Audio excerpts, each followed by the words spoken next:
How's it going, everyone? I am the Shaz here with a special video for those of you wondering, aside from money, how do the top competitive players in Love Live All-Stars build their teams?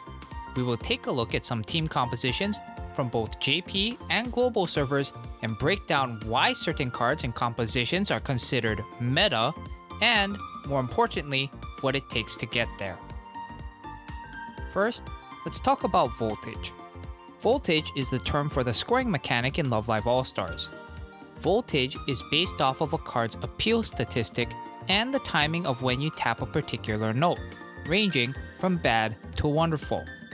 Critical notes also contribute voltage, as it is a modifier that gives an additional 50% to the note's normal tap value.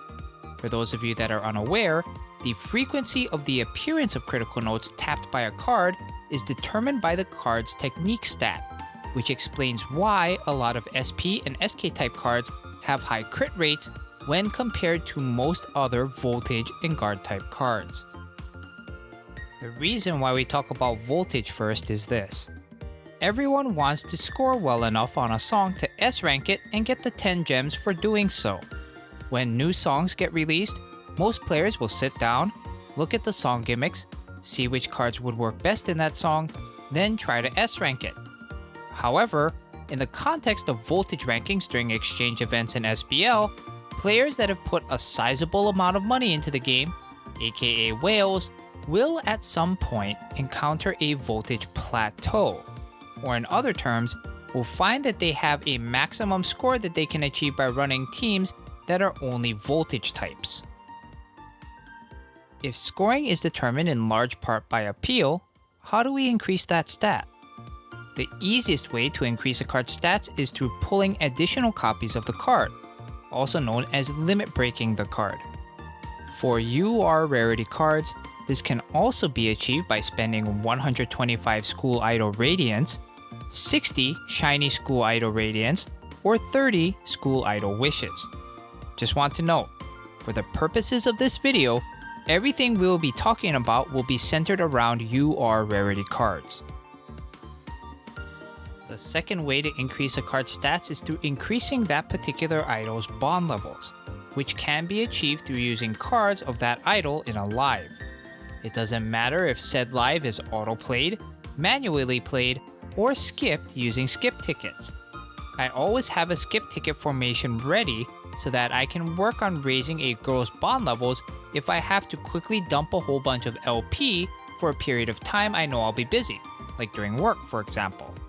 You can also gain 100 bond points per day by tapping on a particular idol in either the character screen or on the home screen if that idol is your partner. The third way to increase a card's stats is through unlocking tiles on that idol's bond board. This is the most difficult way to increase a card's stats, as the materials needed to unlock a tile at higher levels, specifically high memory pieces, drop at a very low rate on Expert or Advanced Plus difficulty songs. You could opt to use high memory exchange tickets gained from SBL voltage rankings, the SBL shop, or the DLP shop for high memory exchange tickets, but these are an extremely limited resource, so you need to use them wisely. The fourth way to increase a card's stats is through insight skills, whether they be directly or indirectly. An example of a direct insight skill would be the Appeal plus Medium Same Strategy insight. The reason why this insight is so desired is because there are no attribute, card type, year, or school restrictions on the insight. If you have an Appeal plus Medium Same Strategy insight on a card whose primary purpose is scoring, like the first Vest Kanan, Vest Setsuna, Vest Mari, and cards similar to them, you will be boosting the appeal of other cards in that strategy by either 6 or 8%, depending on if the card has an extra insight slot due to it being a Fest card or not. As far as indirect stat buffs, we then turn to the types of cards commonly classified as backliners, mainly the cards with Appeal plus All, Appeal plus Attribute, or Stat Cleanse passives and LSAs. Examples of this type of card would be Initial Kotori, Initial Kanan, Magical Time Nozomi, Fest Kanata, Sweet Deco Ruby, Initial Riko, and Flower Symphony Kasumi. Some of these cards have merits as main or frontline scoring cards, but as you play the game longer and longer, these cards will eventually be phased out of those duties and kept as secondary cards in your formation to help boost the appeal of your main scoring strategy. For these cards, you would aim to have the Appeal plus Medium Group Insights, which can be acquired via a triple push-up training regimen, though I will warn you that this particular insight only drops at a 1% rate. Great, now we've gotten all the correct insights squared away. That's all we need, right? Wrong. Having all the right cards and right insights without a lick of knowledge on how to team build means close to nothing. In instances like voltage rankings during exchange events or SBL voltage rankings, it's very common to see players with specific formations just for these events. Higher level players will make sure to maximize their center 3, which is how voltage is determined every time you use your SP gauge. A card's usefulness in a formation's center 3 boils down to the following. Does it match the song's attribute? What is the card's technique value? And what is the card's appeal value? For the SP gauge, technique is weighted heavier than appeal. So if you have 2 cards with roughly the same appeal stat and one has 1000 more technique, use the card with more technique. If you're having a difficult time figuring out which cards are best suited for your center 3 on a given song, go to suyo.be and use the SIFAllStars SP calculator. This should give you a pretty good idea on which cards in your formation you should use as the center 3. Another key part to upper echelon team building is knowing your strategy bonuses and penalties. Let's take an example of a player who is wanting to use some combination of Fes I, Initial Maki, Veggie Wonderland Yohane, and Steam Maiden Maru for a cool attribute song. Let's also assume that all cards are at the same limit break. Said player is looking to lock in Steam Maiden Maru because of her Gauge-filled tap active, but can't decide which 2 of the other 3 cards they should run. Well, if we have a strategy with Steam Maiden Maru along with Fes I and Veggie Yohane, we can see that the strategy effect bonuses net an additional 5% to our voltage and skill activation rate, while also increasing the amount of stamina damage taken per note by 10%. However, if we elect to use Initial Maki over either Fes I or Veggie Yoha, we now have a strategy effect that increases our skill activation rate by 10%, but decreases our voltage by 5% and increases the stamina damage amount by 5%. On the screen, I have all of the possible strategy combinations available so that you can see for yourself how everything manifests itself. For additional card types and combinations, go into your formation screen and do a little experimenting.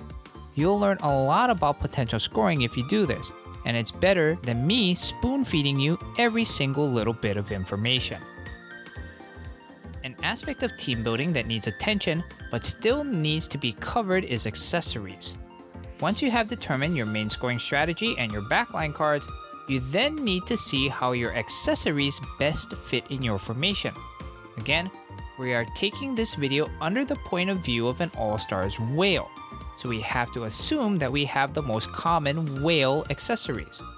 Normally, with a formation full of max limit broken cards, our frontline will have 3 of the special Dreamlight Parade choker items attached, with 1 being Limit Break 3 and the other 2 being at Limit Break 0, but all accessories being at max skill level.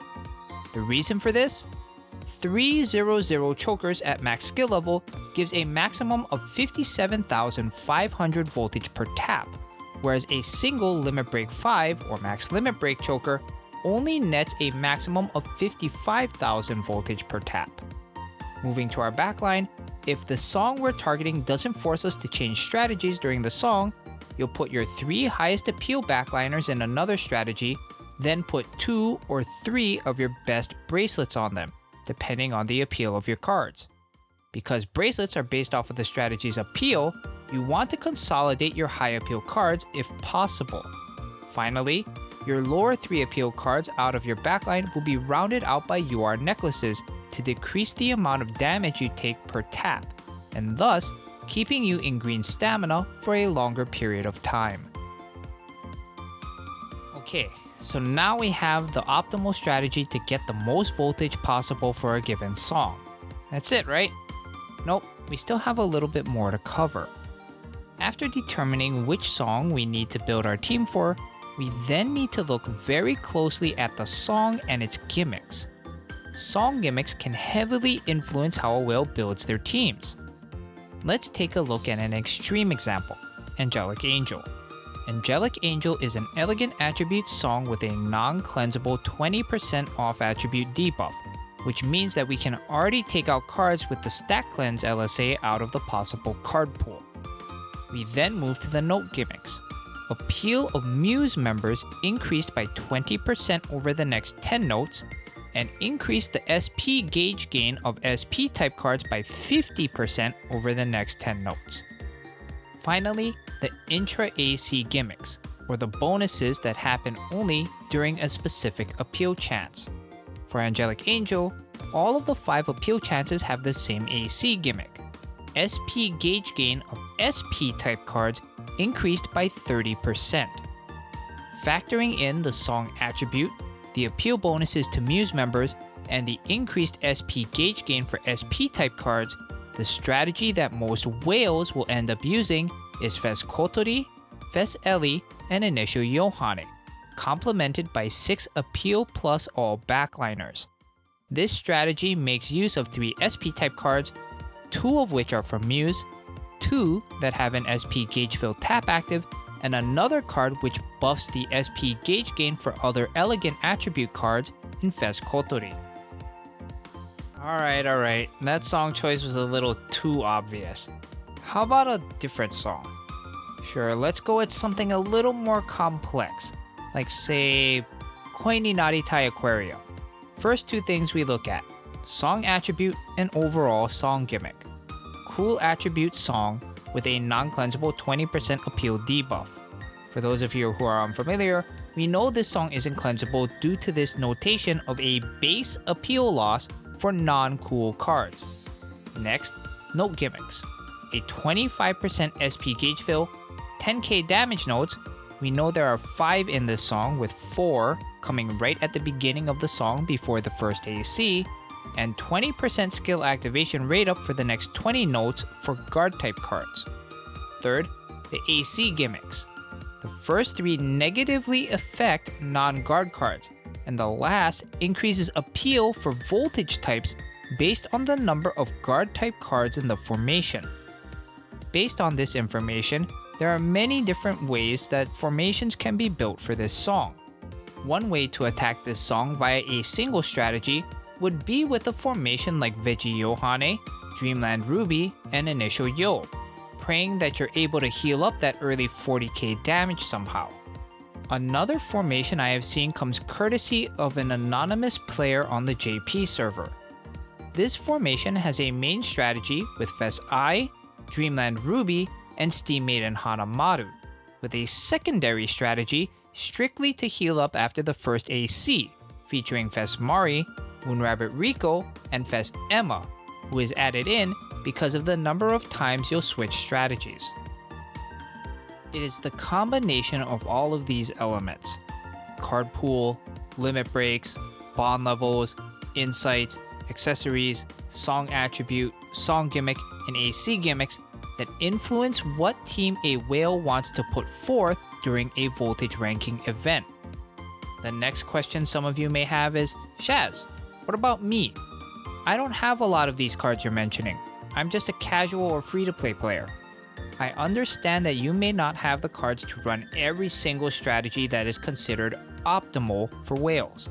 Hell, I don't even have every card necessary for some of these strategies on my main account. But now, at the very least, you have an idea of what to focus on if you are a player that is looking to up your game during voltage rankings. Now, let's return to a premise we talked about a little earlier, the concept of a voltage plateau. If we have voltage type cards, which are considered the best for scoring, all max limit broken with the best insights on them, there will come a point where players find that their scoring maxes out. This is where the pivot to cards with SP Gauge Fill, and in select instances SP Gauge Gain, tap actives come into play. If we operate under the assumption that, for a large majority of the song, we can tap for max value with any type of card, Voltage, SP, Guard, and SK, we need to find a way to break this voltage plateau. The easiest way to do this is through utilizing SP Gauge cycling via SP Gauge Fill tap active cards. Most of these types of cards have a decent appeal stat with a very high technique stat, meaning that they will crit at or above a 50% rate. If we have 3 of these cards as our center 3, in most instances on an advanced difficulty song, they will give us 250k voltage every time we are able to use our SP gauge. All of these factors, when combined, shows why Whale All-Star players are moving towards prioritizing cards with an SP gauge fill tap active over many different types of cards. If we look back at our Angelic Angel song example, we could easily run a main strategy featuring the second Fes Kasumi, Fes Kanata, and Halloween Mari, 3 extremely strong voltage types in the Elegant attribute. However, because of the song gimmick, note gimmicks, and AC gimmicks, we would find that, on average, the Fes Kotori, Fes Eli, and initial Yohane team would score better in the long run. If you don't have any cards with an SP Gauge Fill tap active, or if they're not limit broken, you can still run voltage type cards with a heavy priority towards cards with one particular tap active, Voltage Boost. The reason for this also circles back to the voltage plateau. The mindset of a whale is one that sees cards like Fes Kanan and Fes Setsuna and will exclaim, 33% of the times this card taps, it will score 57.5k plus 42% of its appeal, which, more often than not, equates out to an over 80k voltage tap, thus increasing the card's average voltage output. Lastly, let me cover one thing. A lot of the strategies that I mention in some of my other videos as being the preeminent or preferred voltage lineups are predictions based on what I've seen in the course of my gameplay on both global and JP. There is still a lot of variance based on all the factors we discussed earlier, so maybe someone's best scoring strategy for a pure attribute song is something like Fes Chika, Fes Yo, and Mystic Fairy Ayumu, even though they have Noble Princess Karin, Fes Kasumi, and Detective Pana, because Karin, Kasumi, and Pana only have 1 limit break each, whereas Chika, Yo, and Ayumu are all at or close to max limit break. Remember that all of our card pools are different, so you'll have to make adjustments based on what works best for you. I'm here as a resource to make a lot of general suggestions, but there are so many types of players that play this game that I don't necessarily know where every single person is going to fall under. Maybe you only scout cards with desirable costumes. Maybe you only scout on banners that feature your best girl. Maybe you're trying to be more competitive while staying within a budget. It doesn't matter to me which type of player you are, just make an effort to have fun in whatever way you want to. With that, we conclude this brain-enlarging video on All-Stars. If you still feel like you need a specific portion to be covered, leave it in the comments down below. Who knows, maybe I'll just turn that into a whole nother video. I am the Shaz, take it easy, be nice to each other, and I'll see you all next time.